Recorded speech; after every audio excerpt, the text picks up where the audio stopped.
Today we are cooking Cajun fettuccine pasta. We're gonna be using a pound of shrimp that's already cleaned and divided, a pound of smoked sausages of your choice, and then I already had prepped my vegetables, which is red bell pepper and green bell pepper and onions. And you're gonna use heavy whipping cream, parmesan. Got your fettuccine noodles, your chicken broth, garlic powder, and whatever Cajun seasons you may like. And I'm gonna show you guys step by step. I already have my water boiling for my pasta, so we're gonna start sauteing the meat. So I'm gonna go ahead and put my sausage in to brown, and then once the sausage get done, I'll go ahead and put my pasta in the water so it can start boiling, and then I'll be right back to show y'all. Okay, so we have already browned our sausage. What I'm doing now is preparing my shrimp to cook. So what I'm gonna do is take some blackened seasoning. Everything is gonna be seasoned very lightly because you don't want to over season the salt. What I tell y'all about all the time, it changed the texture and it's gonna be nasty.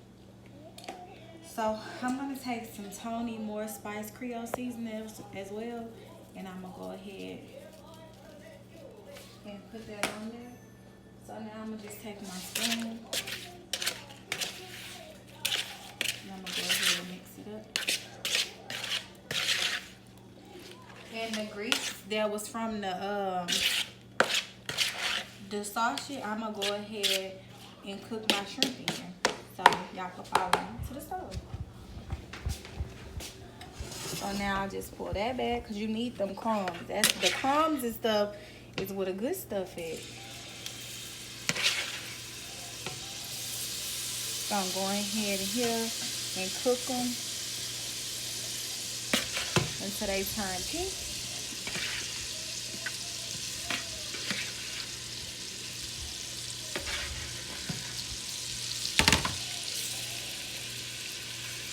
And I'm cooking this on low because you know it don't take but 2 to 3 minutes for shrimp to cook, and you don't want to overcook it because you're still gonna have to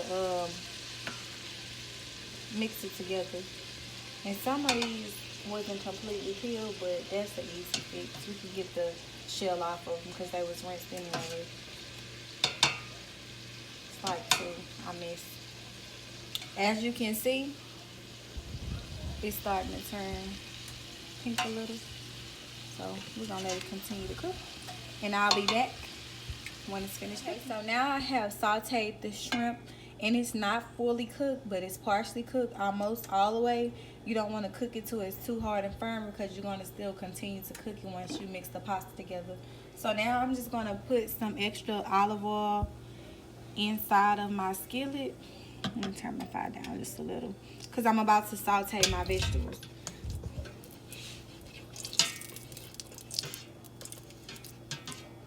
Okay, so now I'm going to throw my vegetables on in.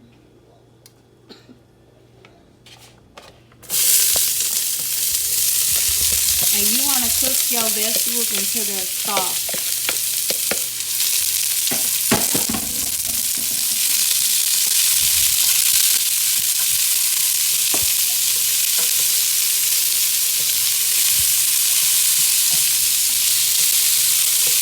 So I'm going to come back once this is softened up and show y'all how it's supposed to look. So what I didn't tell y'all is I added a tablespoon of garlic, and I'm turning this down because you don't want your garlic to stick.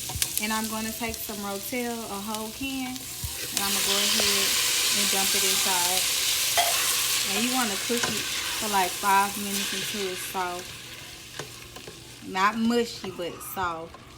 You just basically heating this Rotel up because your vegetables is already, should be soft enough, but still with a little crunch to it.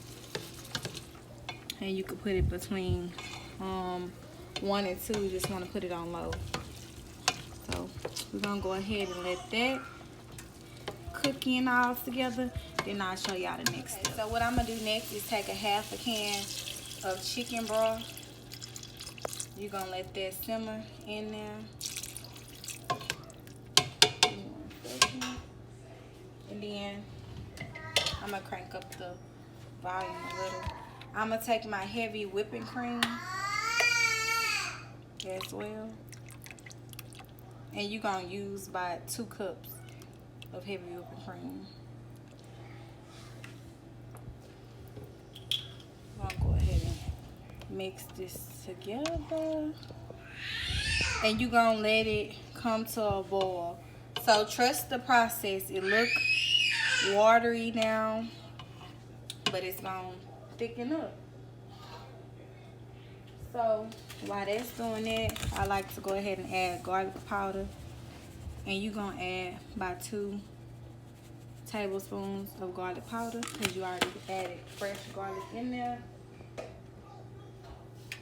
And if you like it spicy, you can add the Creole seasoning of your liking, just another tablespoon or a teaspoon if it's too much for you. But remember, less is more because you can always go back. And we're just going to bring this to a boil, like a little roll boil. It's going to thicken. Don't turn the fire up too high, but just high enough where it can simmer and start boiling. And I'll be right back. So now that it's bubbling and boiling, it's coming together, it's getting thicker. The heavy whipping cream, I'm going to go ahead and add a 1/2 cup of Parmesan cheese. That's grated cheese. I'm lazy, so I did not do it myself. I bought it already mixed and grated. And you just stir it in.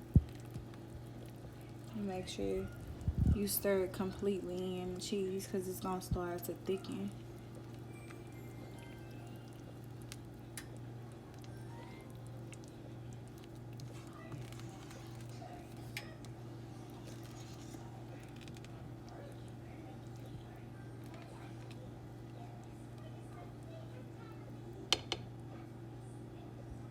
So now you're just gonna wait until it start coming back to a boil, and then that's when we'll add the pasta and the meat and everything will start coming together. And at that point, you will be able to taste your pasta. If it's not seasoned to your liking, like heavy, then that's when you'll go ahead and add the seasoning. You don't want to over season it and it be too salty because you cooked everything separate and you putting it together. So that's why I say lightly seasoned. And I'll be back. Okay, so now that it's coming to a semi-boil, you want to go ahead and stir it, but constantly stir it because you don't want the heavy whipping cream to stick to the vegetables at the bottom. And as you'll start seeing the cheese from the Parmesan is starting to form together. So what you want to go ahead and do is add your shrimp and your sauteing. And go ahead and give it a stir. I'm gonna go ahead and get my shrimp because this is my stove and it's clean. So you want it to simmer. You can see the cheese starting to form because the heavy whipping cream is getting thicker. You want to go ahead and let it simmer until it starts bubbling, and it's gonna automatically get thicker. And then you add your pasta in.